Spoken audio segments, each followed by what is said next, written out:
Today's topic is pair of linear equation in two variable, chapter third.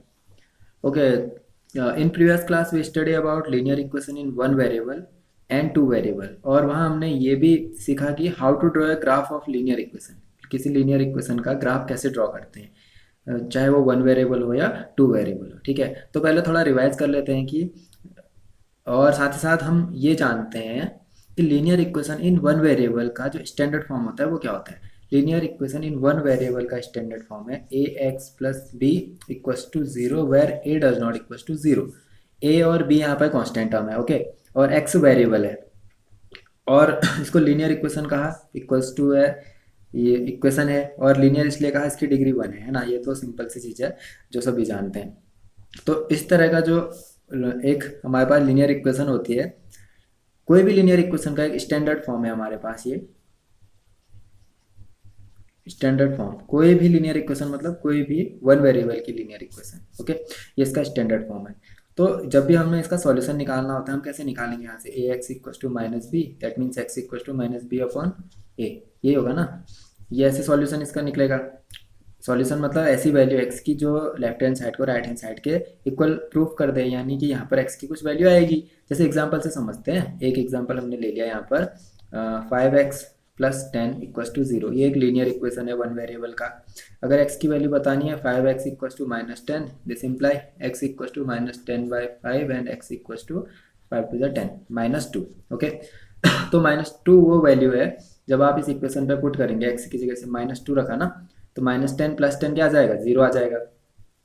तो इसका एक value यहाँ पर है माइनस टू, ठीक है। और इसका ग्राफ किस तरह से ड्रॉ होता है, ग्राफ ड्रॉ करने के लिए देखिए, सबसे पहले हमने यहाँ से क्या निकाला, x equal to minus two, ये जो वैल्यू आ गई, ठीक है। अब देखो, अब हम जानते हैं पॉजिटिव एक्स पॉजिटिव वाई, और इधर को x dash negative values x में, एक्स डैश में, और वाई डैश में नेगेटिव वैल्यूज इधर को, ठीक है। तो x equal to minus two है, तो माइनस टू, जैसे यहाँ पर minus one, zero minus one minus two, तो ये minus two x equals to minus two यहाँ पर है, तो हम वाई एक्सिस के पैरेलल इसको ड्रॉ कर देंगे। तो ये x equals to minus to का ग्राफ हो गया। अगर वेरिएबल वाई का होता, यानी कि 5y प्लस 10 और y की जगह माइनस टू आता, तो माइनस टू इधर और एक्स एक्सिस के पैरेलल उसको ड्रॉ कर लेते, है ना। तो ये तो सिंपल जो सीखते हुए आए हैं चीज़ें वन वेरिएबल में, वो है। इसके बाद अगर हम आगे बढ़ें, अब हम चाहते हैं टू वेरिएबल पे, ओके। टू वेरिएबल का सिंपल है, स्टैंडर्ड फॉर्म इसमें दो वेरिएबल होंगे। स्टैंडर्ड फॉर्म क्या होगा, ये मैं थोड़ा स्पीड में बोल रहा हूँ क्योंकि ये सभी आप लोग जानते हैं, ठीक है। स्टैंडर्ड फॉर्म टू वेरिएबल में क्या होगा, सरल है, A X plus B Y plus C equal to zero, where A B and C are real numbers, and यहाँ पर क्या होना चाहिए, क्या A does not equal to zero, यानी कि ए की वैल्यू जीरो नहीं होनी चाहिए। सपोज ए की वैल्यू जीरो आ गई, अगर ए की वैल्यू जीरो आ गई ना, तो ये पूरा term zero, B Y plus C, फिर तो ये वन वेरिएबल हो जाएगा, टू वेरिएबल कैसे। और साथ ही साथ अगर बी की वैल्यू भी जीरो हो गई अगर, तो ए एक्स प्लस सी बचेगा, यानी कि फिर से वन वेरिएबल, है ना। तो ये दोनों जीरो नहीं होनी चाहिए linear equation in one variable के लिए, और इक्वल टू जीरो है तो इक्वेशन यहाँ पर शो हो रही है, ओके। तो अब इसका भी ग्राफ ड्रॉ करना, इसके भी सॉल्यूशन देखो। अब क्या होगा, इसके सॉल्यूशन की अगर हम बात करें या इसकी ग्राफ ड्रॉ करने की बात करें, तो हम एक एग्जांपल से उसको समझते हैं। हमारे पास जैसे हमने ले लिया x plus two y plus three equals to zero, let suppose ये है। तो यहाँ से हम x की वैल्यू निकालेंगे, x equals to positive value उधर नेगेटिव में, ये पॉजिटिव है माइनस टू वाई। अब देखो यहाँ पर से क्या समझ में आ रहा है, x की जो भी वैल्यू आएगी वो किस पर डिपेंड है, y पर डिपेंड है ना। यानी कि y की वैल्यू आप जीरो पुट करें तो x की वैल्यू, चलो हम करके देखते हैं, ओके। अब यहाँ पर x और y, ये पूरा जो इक्वेशन बनी है ये टोटली डिपेंड है y पर, x इंडिपेंडेंट है, सॉरी x डिपेंडेंट है ना, y पे डिपेंड है, y इंडिपेंडेंट है। y की वैल्यू अगर आप यहाँ पर जीरो पुट करते हैं तो ये पूरा term zero, x minus three. और अगर x की वैल्यू आप, सॉरी y की वैल्यू आप माइनस थ्री पुट करते हैं, चलो कुछ भी वैल्यू पुट कर सकते हो ना, मैं माइनस थ्री ले रहा हूँ तो ऐसा नहीं, ग्राफ ड्रॉ करना जहाँ पर ईजी हो जाए या तो होल नंबर में आ जाए तो ज़्यादा अच्छा रहता है ना, एक पूरा नंबर वहाँ पर आ जाए जैसे इंटीजर्स में, है ना। तो माइनस थ्री पुट करा, माइनस माइनस प्लस का six, minus three plus six three, तो ये थ्री आ जाएगी, है ना। तो ये वैल्यूज होंगी। यहाँ से क्या समझ में आया, अगर एल्जेब्रिकल मेथड से इसको देखें तो एक्स की वैल्यू अगर आप यहाँ पर 0 पुट करते हैं ना, गिवन इक्वेशन में अगर एक्स की जगह -3 पुट करें और वाई की जगह 0 पुट करें, देखो -3 plus 2 into 0 0 plus 3 equals to 0, यानी कि -3 प्लस 3 ये 0 हो जाएगा, 0 इक्वल्स टू 0। तो ये सेटिस्फाई हो गया इस वाले के लिए भी। साथ ही साथ अगर आप देखते हो x की जगह 3 और y की जगह -3 पुट करो, दूसरा वाला है ना, ये फर्स्ट हो गया। x की जगह 3, y की जगह x की जगह 3 प्लस y की जगह -3, यानी कि 3 इंटू 2 6, यानी कि -6 plus 3 equals to 0। That means 3 plus 3 6 और प्लस माइनस माइनस 6 माइनस 6 0 आ गया ना 0। तो ये भी इसको सेटिस्फाई कर रहा है, यहाँ पर भी सेटिस्फाई कर रहा है, यानी कि ये वैल्यू भी सेटिस्फाई कर रही है, ये भी सेटिस्फाई कर रही है। ऐसे ही आप x की वैल्यू कुछ भी रखो आगे को, वो भी सेटिस्फाई करेगी, यहाँ पर कुछ भी रखोगे वो भी सेटिस्फाई करेगी। यानी कि लीनियर इक्वेशन इन 2 वेरिएबल। अभी पेयर की बात नहीं कर रहा हूँ मैं, खाली एक इक्वेशन जो है उस पर x की और y की अलग अलग वैल्यूज़ हो सकती हैं यहाँ पर, जो उसको सेटिस्फाई कर दे, इक्वल टू जो भी आपके पास गिवन है उसको वो आ जाना चाहिए वहाँ पर, है ना। तो जैसे मैंने यहाँ पर एग्जांपल से दिखा दिया। अब हम बात करते हैं कि इसका ग्राफ कैसे ड्रॉ होगा।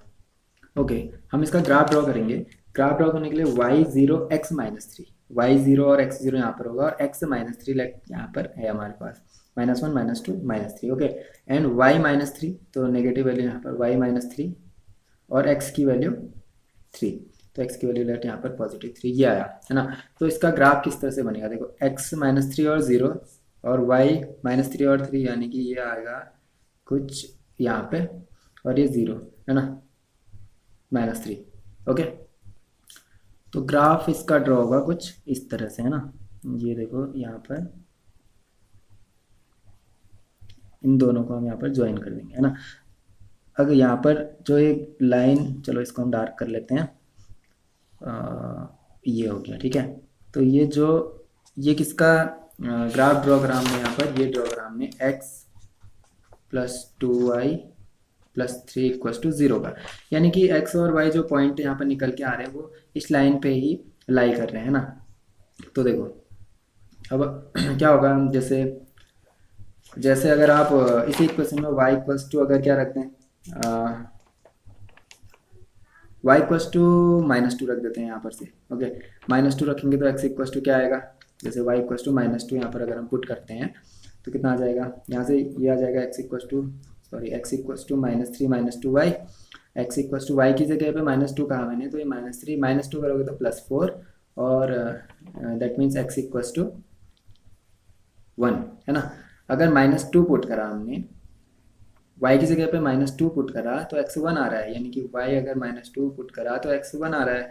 तो देखो y अगर -2 यहाँ पर है, x1 यहाँ होगा ना कहीं, तो ये देखो कुछ इस तरह से बनेगा यहाँ पर अगर हम इस, क्योंकि ये ग्राफ जो है रफ स्केच बनाया तो थोड़ा इसमें तब दिक्कत आ रही है। अगर आप ध्यान से देखें, इससे अगर मेजर करें तो -3 यहाँ पर भी नहीं है ना।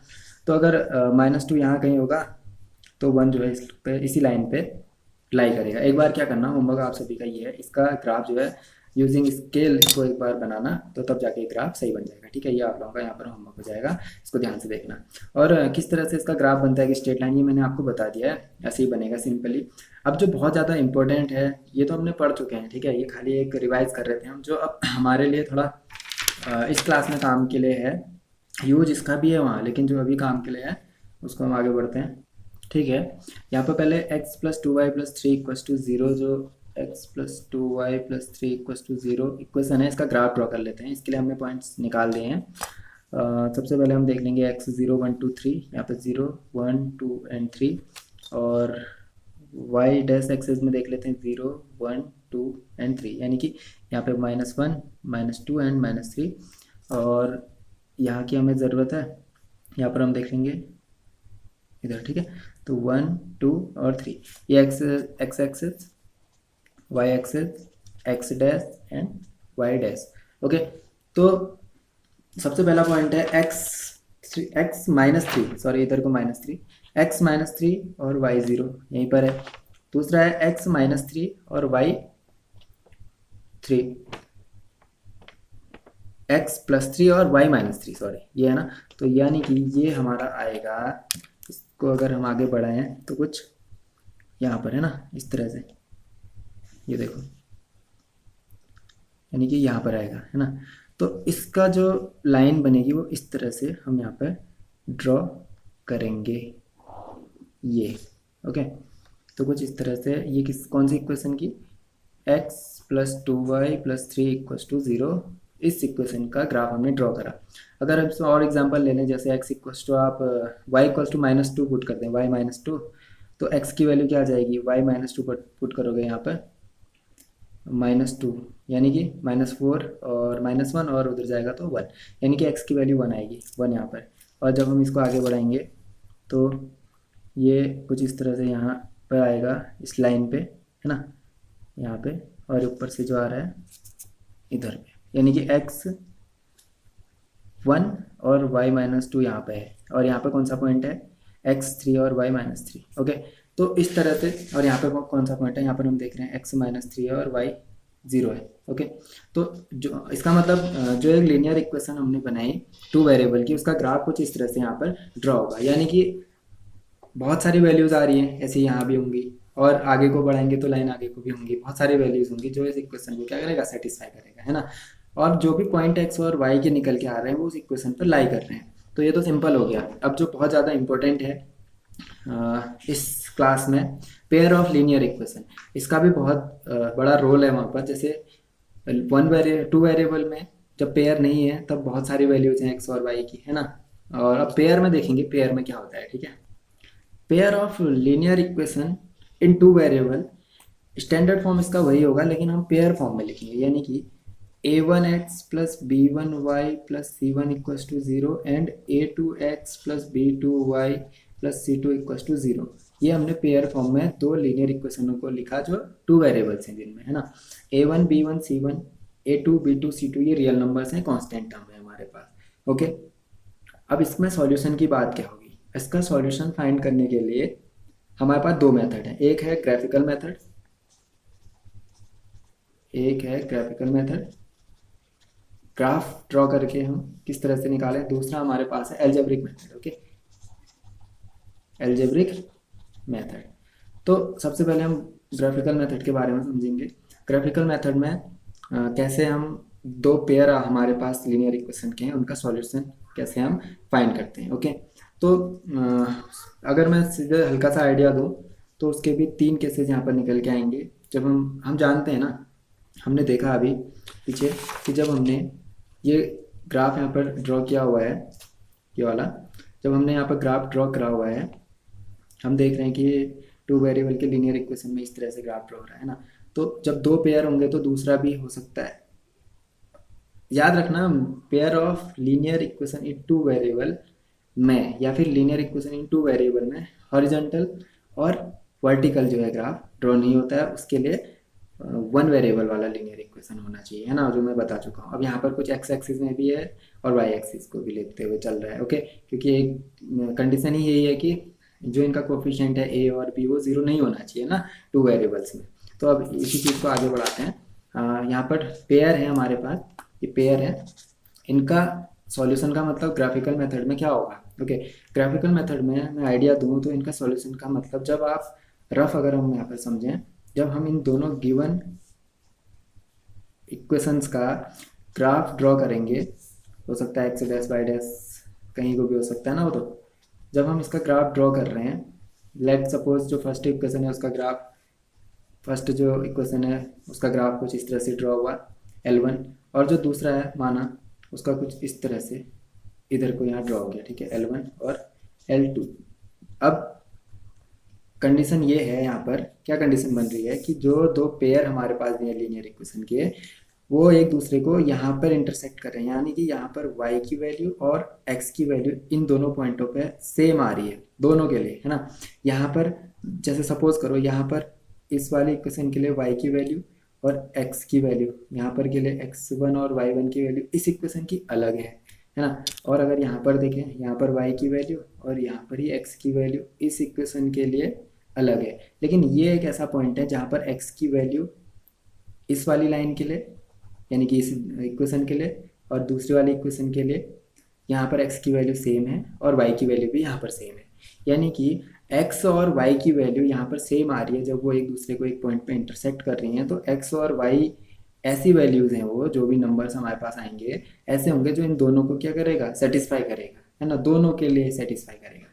ये तो पहला केस यहाँ पर हमने बता दिया। एक ऐसा हो सकता है, यानी कि इंटरसेक्टिंग, हम ये कहेंगे कि जो पेयर हैं, पेयर ऑफ लाइन्स हैं, वो इंटरसेक्ट करेंगे किसी एक पॉइंट पे, है ना, the given pair of line intersect at one point, पहला केस। अगर हम दूसरे केस की बात करें, अगर हम दूसरे केस को देखें, दूसरा केस क्या हो सकता है, दूसरे केस में ऐसे ही गिवन पेयर जो हमारे पास है, जब हम उनका ग्राफ ड्रॉ कर रहे हैं यहाँ पर एक्स एक्सिस और वाई एक्सिस में, हो सकता है कि वो क्या हो, ये मैंने बताया था, एक इस तरह से एक बना दूसरा, और हो सकता है कि दूसरा कुछ इस तरह से आ जाए, यानी कि किसी भी पॉइंट पे एक दूसरे को इंटरसेक्ट ना करे, है ना।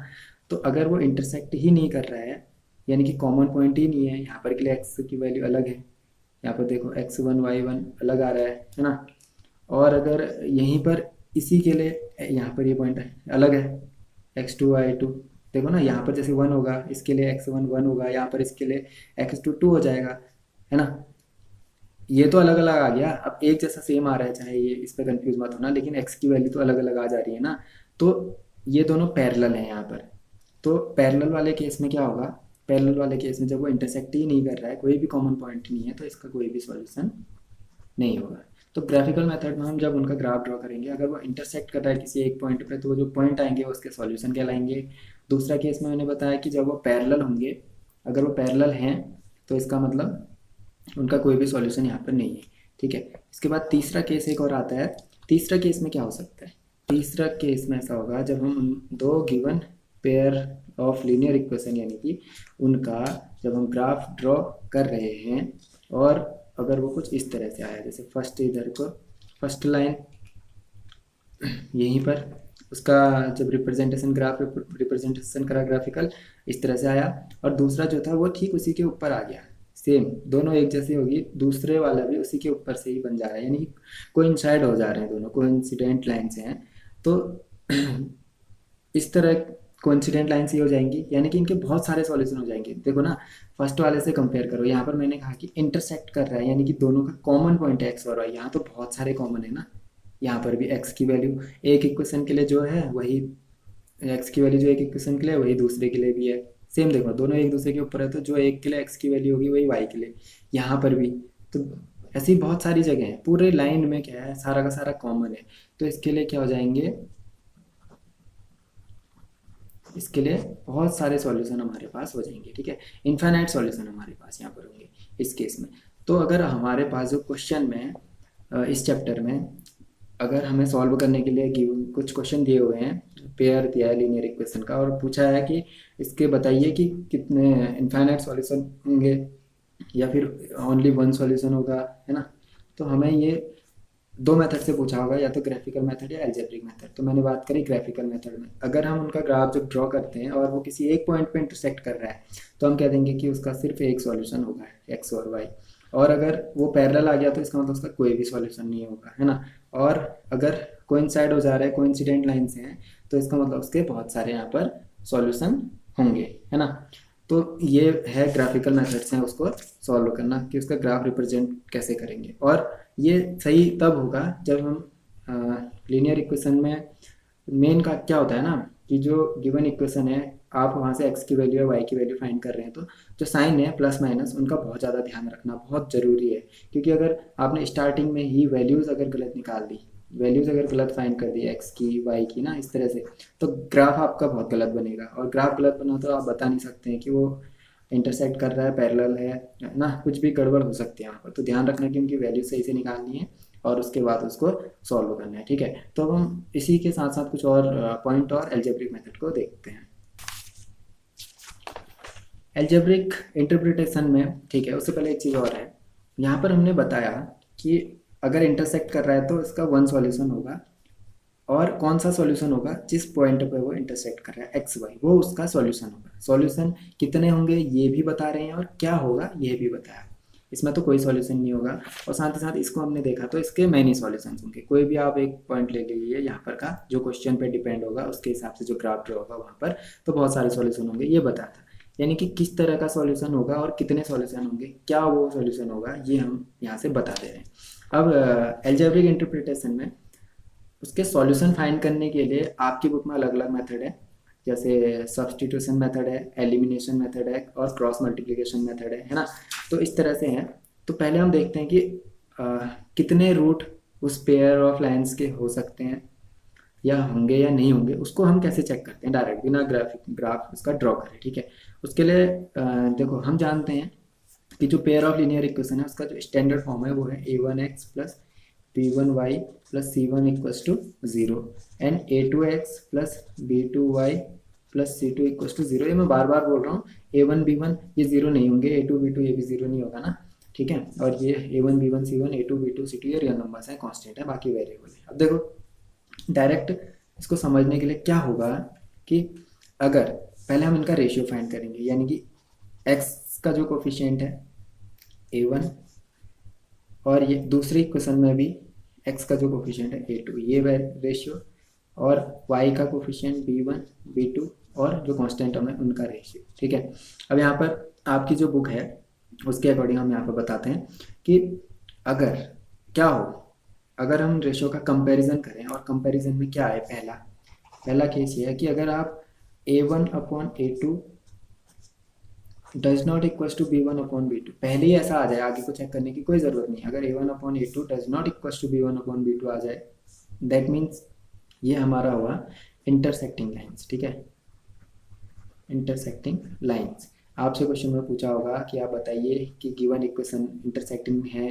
कोइंसिडेंट है या पैरेलल है, या फिर ये पूछा होगा कि बताइए कि इनके वन सॉल्यूशन, एक यूनिक सॉल्यूशन होगा या बहुत सारे सॉल्यूशन होंगे या कोई भी सॉल्यूशन नहीं होगा। तो आप पहले इनका जो रेशियो है उसको कंपेयर करेंगे, उसके बाद हम उसको क्या करेंगे, बता देंगे। अगर डज नॉट इक्वल टू 0 आता इंटरसेक्टिंग लाइंस, और अगर इंटरसेक्ट कर रहा है, जैसे मैंने ग्राफ में बताया, अगर इंटरसेक्ट कर रहा है, एक पॉइंट पे इंटरसेक्ट कर रहा है तो एक ही सॉल्यूशन होगा। तो आप यहाँ पर लिखोगे एग्जैक्टली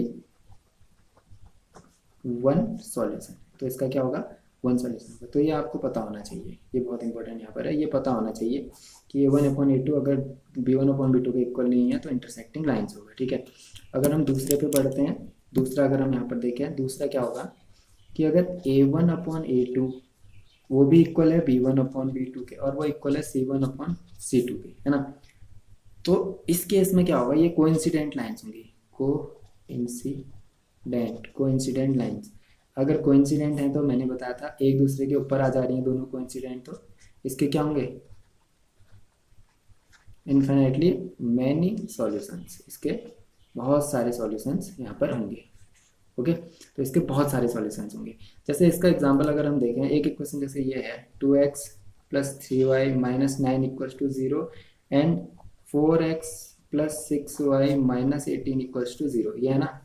तो देखो क्या है यहाँ पर 2/4 equals to 3/6 equals to minus 9 upon minus 18। Okay, इसको अगर आप सॉल्व करेंगे 2 1 जा 2, 2 2 जा 4, 3 1 जा 3, 3 2 जा 6, माइनस से माइनस 1 8, यानी कि 1/2 इक्वल्स टू 1/2 इक्वल्स टू 1/, 3 और 3 का रेशियो, यानी कि a1 upon a2 equals to b1 upon b2 equal to c1 upon c2, सारे इक्वल आ गए ना। तो इसका मतलब इस केस में क्या होगा, इसके बहुत सारे यहाँ पर सॉल्यूशन होंगे, है ना।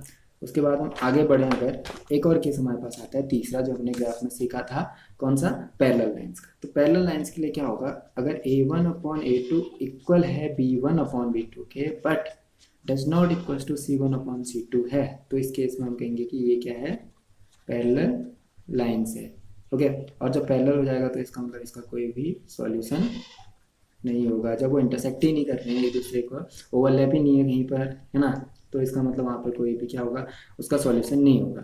तो ये तो थोड़ा इंट्रोडक्शन है, जब हम एक्सरसाइज से इससे रिलेटेड क्वेश्चनों को सॉल्व करेंगे तो हमारे समझ में आते रहेगा कि किस तरह से इसके क्वेश्चनों को सॉल्व करना है और ये क्या हो रहा है, क्यों हो रहा है। ठीक है, एक बार फिर से इसको समझ लो।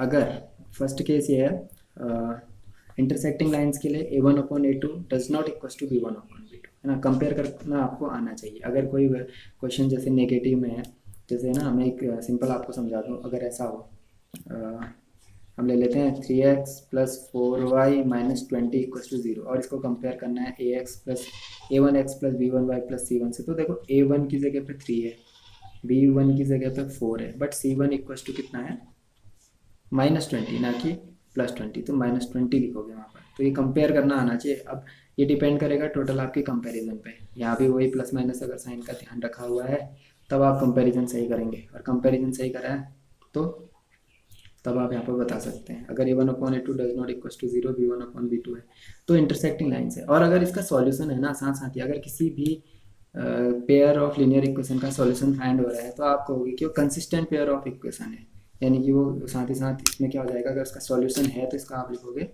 Consistent. Okay, consistent pair of equations. हाँ, और बहुत सारे सॉल्यूशन है, इसके बहुत सारे सॉल्यूशन आ रहे हैं तो ये भी क्या होगा, कंसिस्टेंट, है ना। अब इसके बहुत सारे सॉल्यूशन आ रहे हैं ना, बहुत सारे सॉल्यूशन कब आते हैं, जब वो डिपेंड होता है। तो अगर एक ही सॉल्यूशन है और कंसिस्टेंट है तो वो इंडिपेंडेंट है सीधे सीधे, है ना। और यहाँ पर ये डिपेंडेंट रहेगा। जैसे हमने ये एग्जांपल लिया था, इससे पहले हमने एक एग्जांपल लिया था जिसमें बहुत सारे यहाँ पर सॉल्यूशन आ रहे थे जो वैल्यू डिपेंड थी, एक्स की वाई पर डिपेंड थी। यहाँ पर एक्स की वैल्यू -3 -2 ये डिपेंड है वाई पर, है ना, डिपेंडेंट हो गया। ओके, तो यहाँ पर अगर सॉल्यूशन फाइंड हो रहा है तो कंसिस्टेंट, और सॉल्यूशन किस तरह से फाइंड हो रहा है, इंटरसेक्टिंग है, एग्जैक्टली वन सॉल्यूशन है, ये देखना है। दूसरा, इन्फिनेटली मैनी सॉल्यूशन में बहुत सारे सॉल्यूशन होंगे, जब वो कोइंसिडेंट हो जाएगा, एक दूसरे के ऊपर ओवरलैप हो जाएगी, ग्राफ में भी समझाया, तो वो कंसिस्टेंट है। और अगर कोई भी सॉल्यूशन नहीं हो रहा है, यानी कि पैरेलल हैं दोनों, तो इसका मतलब वो इनकंसिस्टेंट। ठीक है, इनकंसिस्टेंट पेयर ऑफ इक्वेशन। तो आपको क्वेश्चन में पूछा होगा, कंसिस्टेंट और इनकंसिस्टेंट भी पूछता है। तो कंसिस्टेंट के लिए अगर उनका सॉल्यूशन फाइंड हो रहा है, सॉल्यूशन कब फाइंड होगा, जब वो इंटरसेक्ट करेंगी और जब वो कोइंसाइड होंगी, कोइंसिडेंट लाइंस होंगी, है ना। और सॉल्यूशन कब नहीं होगा, जब वो पैरेलल होंगी, दूर दूर होंगी एक दूसरे के। जब नज़दीक होंगी तो सॉल्यूशन, दूर दूर होंगी तो सॉल्यूशन उसका नहीं होगा। ठीक है, आई होप यहाँ तक का तो समझ में आ गया होगा। ओके, तो आप लोगों का होमवर्क यही है कि जो ग्राफिकल मेथड से सॉल्व करने वाले क्वेश्चन है, जैसे कि एक्सरसाइज 3.1 है, लैंग्वेज वाले हैं, पहले आप इससे equation, pair of linear equation यहाँ से फाइंड करेंगे। यानी कि आपने कुछ भी इसमें सपोज करना है तो एक्स और वाई के टर्म में आप करेंगे, दो वेरिएबल्स यहाँ पर होंगे, वहाँ से जो इक्वेशन बन के आएगी उसको आप फिर ग्राफिकल मेथड से सॉल्व करके मेरे व्हाट्सअप नंबर पर आप लोग सेंड करेंगे। Exercise 3.1 question number 1, 2 and 3। जब भी आपके पास टाइम हो इसको आराम से करना, पहले इंट्रोडक्शन अच्छे से समझ लेना, उसके बाद जब भी टाइम हो इसको करना, उसके बाद मुझे इसका सॉल्यूशन भेजना। ठीक है, और एक्सरसाइज 3.2 का फर्स्ट क्वेश्चन ग्राफिकल मेथड है जो आपका होमवर्क है। नेक्स्ट वीडियो में हम question number second, exercise 3.2 question number second, third और अदर क्वेश्चंस को वहाँ पर डिस्कस करेंगे। ठीक है, उसके बाद इसका सॉल्व कैसे करते हैं, एल्जेब्रिक मेथड से सॉल्व कैसे करते हैं। यहाँ पर तो बताया है कि रूट कितने होंगे, होंगे भी या नहीं होंगे, उसको चेक करने की यहाँ पर मेथड आपको बताइए ग्राफ के थ्रू तो कह रहा हूँ, यहाँ पर डायरेक्ट भी बता सकते हैं कि अगर वन सॉल्यूशन है तो कौन कौन सा सॉल्यूशन है, और बहुत सारे हैं तो किस पर डिपेंडेंट है ना, और कौन कौन से हैं। ओके, और उसके बाद एल्जेब्रिक मेथड में सॉल्व करने के लिए सब्सटीट्यूशन मेथड, एलिमिनेशन मेथड और क्रॉस मल्टीप्लिकेशन मेथड, तो उसको बहुत अच्छे से समझेंगे अगली वीडियो में। तो पहले तब तक आप ये इंट्रोडक्शन समझिए, और फिर मिलते हैं नेक्स्ट वीडियो में। तब तक के लिए bye bye, thank you all of you.